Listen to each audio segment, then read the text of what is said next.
Today's video, I'm going to be repping the Kalash Bash shirt. I don't get anything from Kalash Bash or any of that, but this is a Kalashnikov video, so, well, you know, the AK pistol from Galil, the Galil Ace Gen 2. Don't get anything from Kalash Bash, but I've been to it every year since it started, and if you're in the Houston area, I highly recommend you going to check it out, even if you're not in the Houston area. If you're in the Southwest region, it's a badass weekend. If you guys like the AK type events, it's a great opportunity to get out and see some of their new products in the industry, and if you like to compete, it's a great opportunity for you to compete as well. So in this video, I'll be talking about the Galil Ace Gen 2 badass gun on loan from IWI US. Thank you to them for helping me make this video for you guys today, so stay tuned, check it out.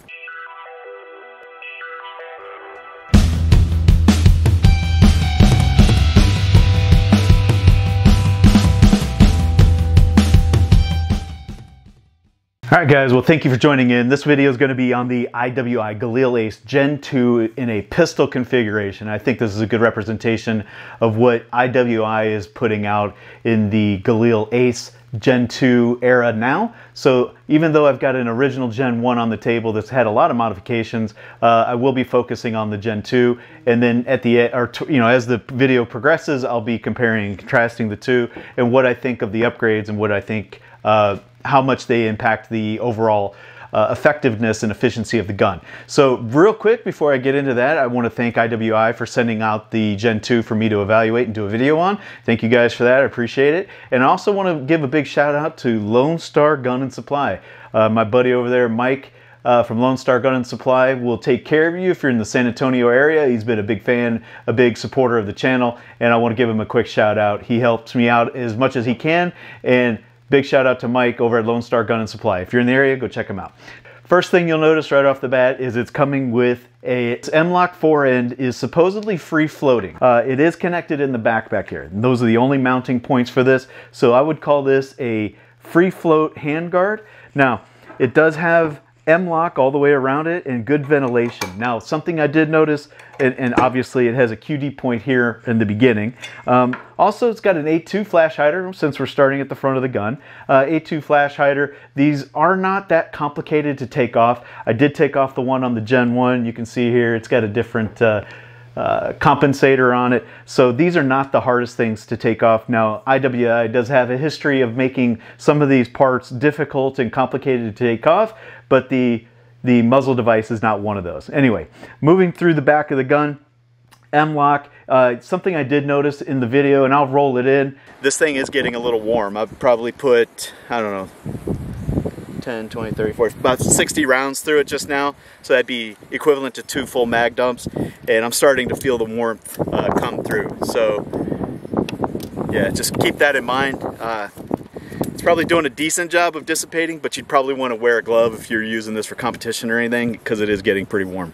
So just FYI. So far so good, running great. Moving back, typical Galil, I mean, not a lot has changed. I think there's a little bit of a relief cut on the original, but nothing really to call out here. Now you will notice something that's big is the magwell. Now they do not do the polymer magwell all the way through the mag area. They have a semi or partial polymer delete, but they still do the polymer for the trigger guard and the grip. This grip is fine. There's not a lot wrong with the grip, but if you're the kind of person who likes to modify these kinds of things, as of right now, and that's not to say in the future that won't change, but as of right now, there isn't a replacement option for this other than potentially doing the K&S polymer delete, in which case you would probably have to replace everything. I don't know if they're compatible, but I did the K&S precision delete, and this isn't a K&S precision video, so just FYI, not really sure if it'll work, but I did do it on the Gen 1, and it's a good option if you're looking for handguards. Now, continuing to move back. So on the safety, you'll notice that the safety lever is shortened. It is ambidextrous, so it is on both sides. That was an improvement over the Gen 1. That I find pretty interesting. It's not that it was bad on the Gen 1, but it was a little bit longer, a little bit mushier, and this is a little bit crisper and a little bit tighter, easier to throw, quicker moving. Anyway, for what that's worth. If that's something that you're interested in, just know that that's a little bit better. Now, one request that I had off of a Reddit post that I made looking for things that people were interested about is the information about the triggers. So here's a Gen 1 trigger. This is a factory trigger, and there's really nothing wrong with this trigger. And these guns are safe, by the way, but there's really nothing wrong with this trigger. However, you'll know that if you've ever fired this gun or you're familiar with the Gen 1, that the trigger, your finger kind of naturally lands at the bottom of the trigger. And this is a bit of a shorter trigger, right? So what I did notice almost immediately is this trigger is actually longer. So when your finger lands on that trigger where it would normally land, you're still getting the full pad of your finger on trigger, so you're not having to reposition your finger, or it's not digging into the bottom of the trigger. I did run this gun in competition at Clash Bash that I called out at the beginning of this video, and after a couple hundred rounds, you do start to feel that on your fingertips. So that is just something I think is an improvement. It's an obvious improvement. Continuing to move back, the Gen 2 now uses an AR-15 buffer tube with a castle nut. If you compare it to the Gen 1, you'll notice that this was a proprietary buffer tube. It was more of an oval shape. It wasn't a round AR-15 buffer tube. And they made the choice to go with the AR-15 buffer tube, so you have more mounting options for your CTR stock or your LMT stocks, or whatever stock you prefer. You can now put on here, as long as it will go on an AR-15 buffer tube, you're good to go. Now, the pistol brace that comes with it, this is a good pistol brace. I'll also point out, though, that this is not, even though you can see down in there, hopefully you can see down in there, sorry, hitting the camera, there are notches in this buffer tube, the SB Tactical braces that go on these buffer tubes, but you'll notice that it only locks in to that most closed position. Continuing to move around the gun. Again, same thing, ambi safety. If you're familiar with the AK, you're familiar with this kind of safety. You usually just hit that with your finger. Good milling, good machining. You can see a little bit of the grind marks, but it's very uniform, very clean. And the other side is basically a carbon copy of the left side, right? So nothing really interesting there, nothing really to call out that's too fascinating. However, I'm gonna open it up real quick and I will be right back. All right, guys, I'm back. So as you can see, I've got it all stripped down. Now, if you're familiar with YouTube, you know they don't like you, for whatever reason, they don't like people tearing guns down on camera. So anyway, I've torn it down. You're probably aware how to disassemble an AK-47. You push this in, pop the dust cover off. This is reinforced, so it's a little bit difficult. You can hit it with some polymer magazines or whatever and knock it right out. Does have a shortened piston. Just point that out real quick, and it has a good AK-47 style carrier, or bolt rather, and carrier. So if you're familiar with an AK-47 whatsoever, you understand how these work. Nothing really new here. Good machining on these parts, though. They feel solid, feel quality. Now, the one thing I did want to point out, though, and I think this is something that most people are interested in that are looking at this gun, is the gas tube is keyed there on the bottom. You'll see these little wings, and they fall into these grooves here on the I guess what would be the forward trunnion, but it's not really the trunnion because these are solid lowers. But it is keyed, so when it goes in, you don't have to worry about the positioning because it locks in nice and tight up against the front gas block and these 2 points of contact on the back here. So interesting little deal. And then you can look down inside there. Hopefully you guys can see down in there. Best I can get it. Let's see. Not really a good way to show this, but if I have to, I'll try to roll in a picture. But you can see it is free floated down inside there. Good looking, components, typical of what you would expect from IWI. They do a good job. So nothing really outstanding there. Everything else, typical AK-47. I mean, they use a very familiar, if you're familiar with AK-47s, they use a very familiar trigger group. Now, I'm gonna put it back together real quick and I'll be right back. All right, guys, I'm back. So again, YouTube doesn't like us showing, breaking down, or reassembling. So I just wanted to point out a couple of things there real quick. What are the differences and what are some of the obvious things of note, right? So I will do a little bit more comparing now to the Gen 1, if this is something you're interested in. So comparing it to the original, there's been some interesting upgrades. And this is the part where I'm going to compare the Gen 1 to the Gen 2. So they both come with the A2 flash hider. I have replaced mine on my Gen 1.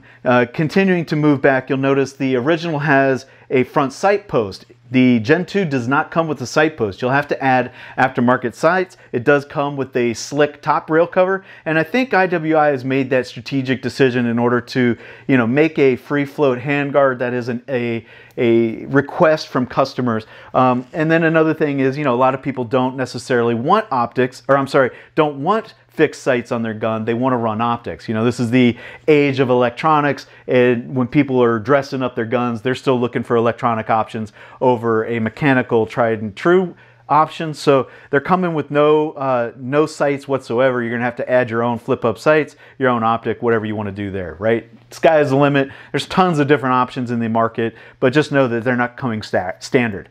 Now the original comes with a polymer front handguard that has 3 sections of Picatinny rail on it, and it's stubby, right? It only comes out to about here. So if you like to go out a little bit further, you're not going to have that option on the original unless you change out the handguard. I've changed out my handguard. I went with the Midwest Industries. On the Gen 2, it's coming with a factory M-LOK handguard free-floated already from the factory. So that was an interesting upgrade. I like that upgrade. A lot of people were going this route anyway. They just kind of beat everybody to the punch and brought you that featured upgrade already. Continuing to move back, everything in the receivers area is about the same. On the Gen 1, the polymer sections that cover the bottom here, the magwell and everything, limited the kinds of magazines you could use. So on the Gen 1, if you wanted to run some larger magazines, you had to do the polymer delete. I mean, that was just a given. And IWI recognized that, and they recognized that that was a configuration issue. So what they've done is they've done a partial delete already for you. So now you can accept all your regular magazines, and I'll run through all the magazines that these guns will accept after I do the compare and contrast. So if you're interested in seeing the magazines, stay tuned for that. So continuing to move back, I don't know if, like I said, I don't know if the K&S delete will allow you to change out the handguards. Stay tuned to K&S. This isn't a K&S video, but if that's interesting to you, I would check with K&S and find out if this polymer delete will work on the Gen 2. Also at this point, I'd like to call out, if you made it this far through the video, if you haven't subscribed yet, please consider subscribing. Subscriptions are what really motivate me to keep making this kind of content.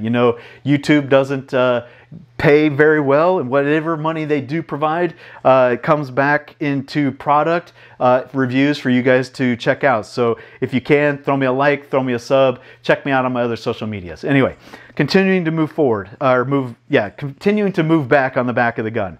This area right here, there are aftermarket companies that were doing a swap for the swivel here, the pivot here. If you wanted to change out the cheek rest and the shoulder stock with something a little bit more common, they were making this adapter right here that you could replace this component on the back of the gun and put in a buffer tube assembly that's already coming factory. So that's a nice upgrade. IWI recognized that this is another area of improvement, and they went ahead and made that improvement for people.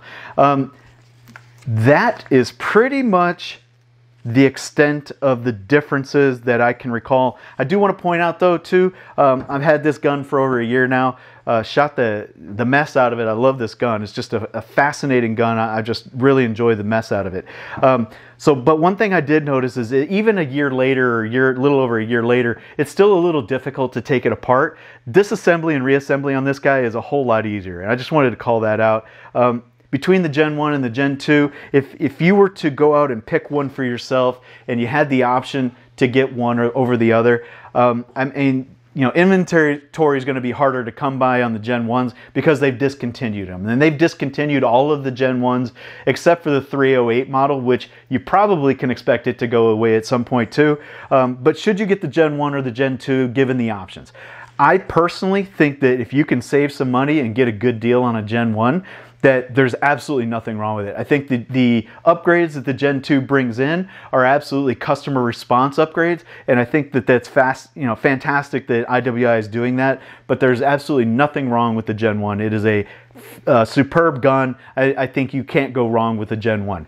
So if you can save a few bucks and pick up a Gen 1, go for it. I think you'll enjoy it. I've enjoyed mine.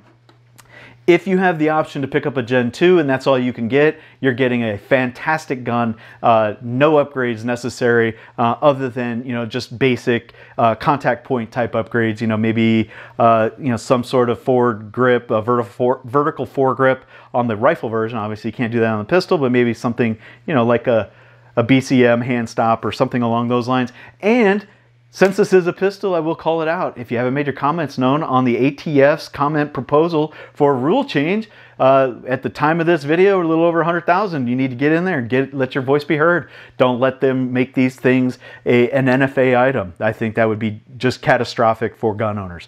So anyway, oh, and there's the other one there too on the serializing of parts. If you haven't commented on that one, that's another one that's really flying under the radar, but it needs a lot of attention too, because all of the mechanical parts that make up this gun would have to be registered on your 4473. And the way the ATF is working now, if the gun dealers, the FFLs, don't want to keep those records, the ATF will be more than happy to keep them for them. So they can scan them in electronically and know every gun. It's a de facto registry. Don't let them do that, guys. Make your comments heard. So at this point, what I want to do is I want to go through, I want to roll in some video real quick, show you all the various magazines that I've tried on this gun, bring it back to the tabletop, show you a little bit more here, and then I'll wrap it up. So be right back. In this round, I'll be shooting various magazines. This is going to be the Bulgarian slab side, polymer lugs, does have steel reinforced feed lips. Galil Ace Gen 2.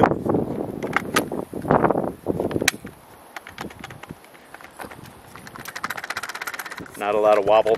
This is only a partially loaded magazine, so let's see how it does. Just some surplus steel mags. Not sure where they're from, but see how they run.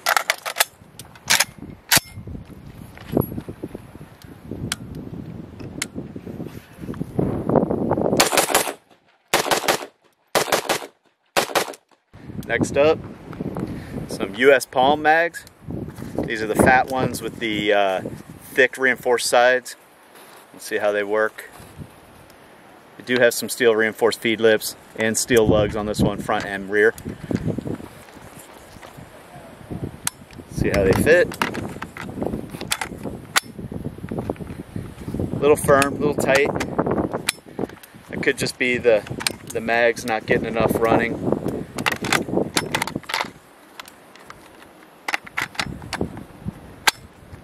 Could be this is just a new gun, but you can, no wobble there at all. So let's see how these work.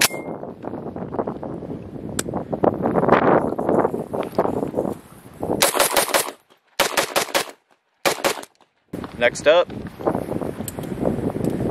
plain old Magpul, polymer feed lips, no steel reinforcing anywhere, just a basic Magpul mag. No wobble, just the loose cartridges in the magazine. Looks good too. So I'm gonna run these.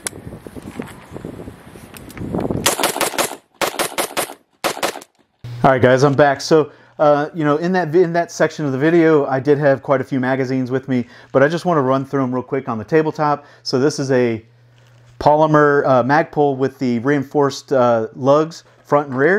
Now this one works, but it's a little bit stiff. And again, I don't know if that's because I'm having a similar problem on my Gen 1. I just think that there's a little bit more material there, probably a thousandth or a 10,000ths of an inch of material there that's causing a little bit of friction binding. I had one of these out there and it worked well, but this one doesn't want to lock in very easily. Now I can force it in, but it doesn't want to go in very well. So be aware, the US Palms, your mileage may vary when it comes to those.